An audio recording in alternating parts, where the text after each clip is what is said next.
Thanks for joining us for another edition of The Small Business Show with Jim Fitzpatrick, exclusively on ASBN.com. Hey everyone, Jim Fitzpatrick. Thanks so much for watching another edition of The Small Business Show, exclusively right here at ASBN.com. Meathead Movers, a company started by athletes as a side hustle in 1997, has since grown into be California's largest independent moving company. On today's show, Aaron Steed, CEO of Meathead Movers, is going to walk us through building the company and how they're navigating some unique challenges that come with scaling a business today. Meathead Movers has been on the Inc. magazine 5,000 fastest growing companies in the U.S. list for 8 years in a row. So they must be doing something right. So Aaron Steed, thank you so much for joining us on the show today. Thank you for having me. Sure, absolutely. So before we get into some of these other challenges that you're facing today to run a successful corporation and company, talk to us about how you got started back in 1997. Sure. Yeah, needed to figure out a way to make money while going to school and playing sports. I wrestled. My brother played football, and a lot of our friends were wrestlers and football players and other athletes. And the deal was real simple. Our customers would pay us whatever they thought we were worth. So they'd rent the truck. We would show up. We would do the best job we can, try not to break their things, have them feel good about their moving experience. And we kept getting told over and over again that it was a great moving experience. And after a couple dozen of those moves, we kind of clicked that, hey, there's an opportunity here to make some good money, get paid to work out, and work around our school and athletic schedule. Sure. So did you start the moving company without a moving truck? Is that what I'm hearing? Yes. Wow. That's interesting. So and then based on what the customer's feedback was, you said, hey, we might have a business here. Yeah. The moving industry doesn't exactly have the best reputation. And, right. Myself and my friends, we just did whatever we could to make our clients feel comfortable, complimented, their transition. And we really cared to try to not break their items, show up on time, do what we're told, and make it a pleasant experience, giving them high fives, jogging when not carrying anything, which has been a staple at Meathead Movers. And since moving companies charge an hourly rate, it saves our clients time and money, and just try to make it like a fun, collegiate moving experience as opposed to your, typical experience where guys are taking smoke breaks and not really caring about the customer experience. That's right. So, wow, the company starts out that way. Are the founding partners still together, or I know you're one of the founding partners out there, but is the group still together that got started? No, my brother's no longer involved. Okay. But he was very helpful for many, many years, and he's now doing his own thing. Okay. And we have about 350 employees now with 6 offices throughout Central and Southern California. My gosh, that is just incredible. And I asked you before we got recording here, this is one of those types of businesses that is often franchised out. Or do you have any plans to franchise the operation? We're certainly open to it, but we need to get past our current legal hurdle with the federal government before we can, I would say, responsibly take on any additional, business risk. Right. But I believe Meathead Movers can expand in towns all across America. Yeah. And I would love to provide that opportunity to my employees as well to run their own Meathead. And it'd be amazing for them to promote from within and end up as a business owner. Sure. So talk to me about this latest challenge that your company is facing with the EEOC. They've filed a lawsuit in the Los Angeles chapter, or from the Los Angeles chapter of the EEOC.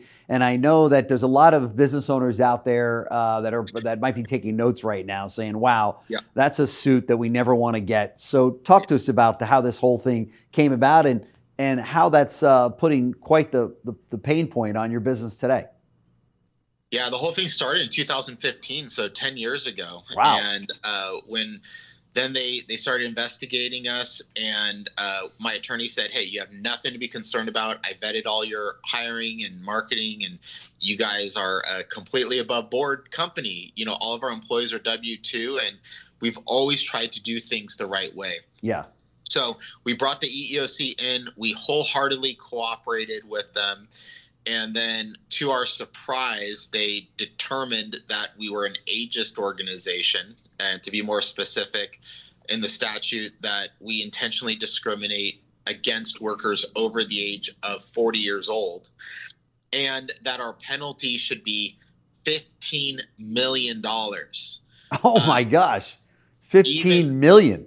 Yeah, which is an amount that I can't afford for Yeah, of course. a crime we never committed. Right. There was no employee or applicant that raised their hand and said that they were discriminated against from Meathead Movers. This is an agency-initiated lawsuit, which is extremely rare. Yeah, that is crazy. Extremely rare. So if they don't have any proof of this, and there's no what's the case? How do they have a case against you? We've asked them that question so many times, and they have failed to explain any sort of specifics that exactly what it is that we did wrong. Even in their letter of determination, there's no smoking gun. There's, I never stood up at a conference meeting and said we need to hire only young people, or we can't hire people over the age of 40. Sure. It's always been, since the beginning, can you do the job or not? Even in our earliest days, we had a football coach that was over the age of 40 working for us, even though, many of us were teenagers or in our early 20s. Yeah. It just doesn't matter. Can you do the job or not? That's all that we care about. I don't care what you look like. Right. I don't care how old you are. I don't care if you're a man or a woman. If you can do the job, we want to talk about employing you. Yeah. Now, that being said, it would seem to me in the moving business, there's not a whole lot of people over 40 that are looking for those types of jobs anyway, right? Yeah, and that's part of the complicating factor about our case in specifically that I've tried to explain to the EEOC, but I don't know if they understand it. And that is, a lot of moving companies hire people under the table to do their moving. 1099, day labor. Yeah. A truck driver finds people day of to load or unload, pay in cash. Sure. Very common. Whereas we have all W-2 employees.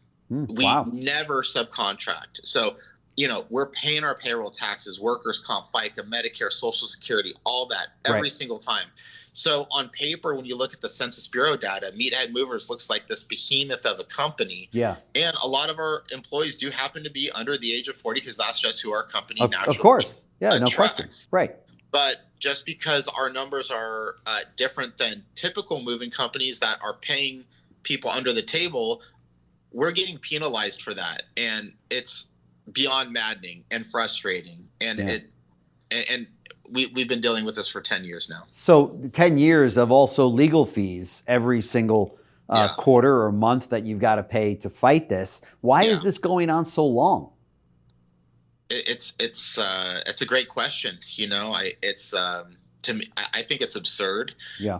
We engaged in 3 separate mediations. We tried to be as agreeable and as cooperative as we possibly can. I'm open to increasing whatever training they recommend that we do. I voluntarily took the word student out of our moniker, Student Athlete Movers. Now we're just Athlete Movers. I'm willing to do whatever I possibly can to find a sensible solution, but I'm never going to agree to go out of business. In the 3 failed mediations, they would not back off of an 8-figure settlement, which means the demise of my company and the 350 jobs that go with it. I've been doing this for 28 years. I'm not going to agree to go out of business. It's just wrong. Yeah, yeah. So, wow. Here we are in 2023. The lawsuit was finally filed. And that's another thing that's rare about this case. Why did it take the EEOC so long to file? Maybe because they don't feel it's a good case because there isn't much merit to it. I don't know. You'd have to ask them. Yeah. But we're seeking those answers. We recently did a FOIA request, Freedom of Information Act, to try to figure out how did this whole thing start and what information do you have that's available to the public that we don't have? Because my attorneys and I are kind of scratching our heads because this is a very unique and rare situation for an agency to be so relentless and maliciously going after a small business given this set of circumstances. It just makes no sense. That is crazy. Is it one of those things where this could change with a governor that changes, or is this I mean, I would imagine this was brought up under a governor that isn't even your current, Gavin Newsom's your current governor. I mean, it's got to be before his time, right? This is federal. Oh, so it's a federal. It's a federal case. Okay. This is a federal case. This is a federal lawsuit. Right. With the agency being in California, though, in LA, right? Correct. So Yes. I would imagine that maybe the Trump administration, because they're a little more pro-business and lax on regulations, can they help you? Or are you hoping that might come down the pike? Yes, we've been reaching out, doing everything we possibly can. We are hopeful. We do believe that if someone in the administration or the new senior leadership at the EEOC just takes a fresh look at our case, right? And I'm not looking or expecting any favors whatsoever, but just look at us on the facts, right? I do think that this case should be dismissed. Yeah, you know, I really do. If I didn't, I wouldn't have taken such a bold opposition to this case. And with the executive order that happened last week, we have reason to be hopeful that maybe our case will get dismissed and thrown out, as it should. Yeah, boy, that is absolutely crazy to have a successful business like you're running with really, it sounds like no case. They just decided to go after you guys and say, okay, we're gonna maybe make an example out of you, but there's nothing to make an example out of if there's no known case against you in terms of where you've said no to somebody over the age of 40 when they could actually do the job, right? Right. I mean, I don't think they're going to be able to find groups of people over the age of 40 who are without work because of Meathead Movers. Right. I don't see where the harm is. I believe we've been targeted by the EEOC for some reason. You know, one of my friends was joking with me last week saying, "Did you run over someone's cat over there?" Yeah, right. It's like, right. It's a fair question. I don't know. Yeah, it's very concerning for sure. It is. And what's scary is that any business owner out there listening to this, if there's any physical requirement for the job that your company employs, this case you should pay a lot of attention to this, because this can happen to any company if it happened to mine. Yeah. Boy, there's no question about it. And I'm sure that, as I said earlier, there's probably some small business owners right now and entrepreneurs that are making notes right now, because this is something that's very, very scary, to say the least, that you could be on the radar of some federal bureaucracy like this, and they decide, okay, we're going in on this business, and man, to your point, the settlement alone would put you out of business, which is just really very unfortunate. Yeah, their case is based upon assumption and innuendo. I don't think they like who we are, how we represent ourselves, how we market our company, and how we portray ourselves as, athletic movers. Yeah. And it happened to employ a lot of young people because that's who's naturally attracted to the job. It's just perplexing, to say the least, why they targeted Meathead Movers. And there's so many other moving companies out there with the name student or college. There's and we're Meathead Movers. So I don't know. It's wow. It's very unfortunate. If you knew then what you know now about business, would you have gotten started with Meathead Movers? Oh yeah, absolutely. Yeah. I'm so proud of the work that we do. I love the team that I work with. This is a company where people enter the company and they become mentally and physically stronger. Yeah. A lot of times our employees, they leave our company with management experience, having led hundreds of jobs, problem solving in high stress situation, explaining and executing legal contracts, problem solving in high stress situations. Our company is about making people better. And then on the community level, I'm really proud of the fact that we offer unlimited moving services to victims of domestic violence fleeing abusive households. And we do this through the partnership of 8 different domestic violence shelters. We offer unlimited free moving. That is fantastic. We've been doing this ever since the very beginning, like long before social media. Yeah. And there's no more powerful way that I think a moving company can make a difference than literally helping someone escape a domestic violence situation. That's right. And being a part of all the safety protocols that the local domestic violence shelter offers. And it really ties us into the community. It has us be, I believe, a force for good. It's an awesome example for the men and women that we have working for us. We have 350 employees.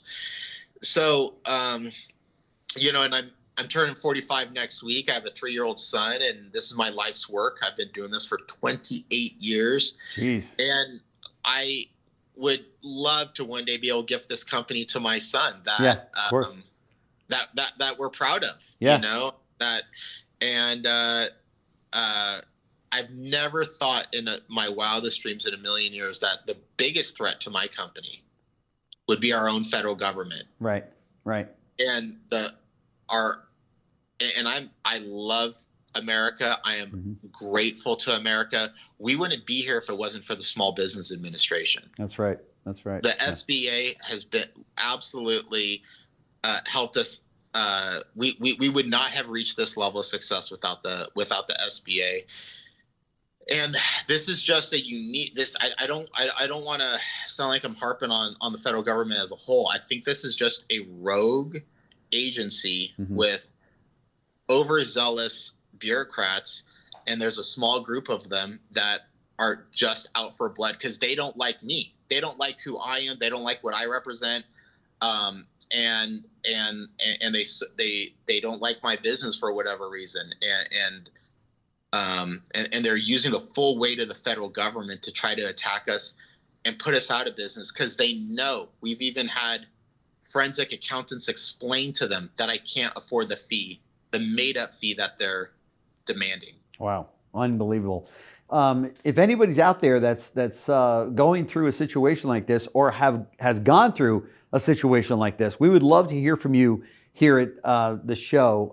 And these are the kinds of resources that that we're able to help each small business with. We have great relationships with the SBA. We produce a show here called the SBA Update. We also host a show, as you may know, for the United States Chamber of Commerce that helps small businesses in a very big way. I'm going to make some calls myself after this interview to see if there's anything that we can do to help the process along as well, because I think the more people that hear about this and that understand it, maybe there's somebody out there that goes, I know exactly what we need to do to help this young guy build his business and get the government off its back, And Thank you. So yeah, it's love to do a follow-up with you and see how this thing's moving along. But feel bad for you that you're going through that. I'm excited about where you've got the company at this point, though. Since 1997, 350 employees. That is a hell of a job through ups and downs since 1997. The economy and COVID and all of the things that you've had to deal with, and you're still standing strong. So congratulations on all of that. And as I said, we'll do everything that we can here at the show to help you. So Thank you so much. Aaron Steed, CEO of Meathead Movers. Reach out to Aaron if you are listening and you think you can help him. He's very easy to get a hold of right there at Meathead Movers in California. Maybe you got some advice for him. Maybe you got some contacts. Maybe you know somebody at the EEOC and you can say, hey, knock it off. This guy's got to grow his business. So thank you so much. Really appreciate it. Awesome. Thank you, sir. Thanks. Thanks for joining us for another edition of The Small Business Show with Jim Fitzpatrick, exclusively on ASBN.com.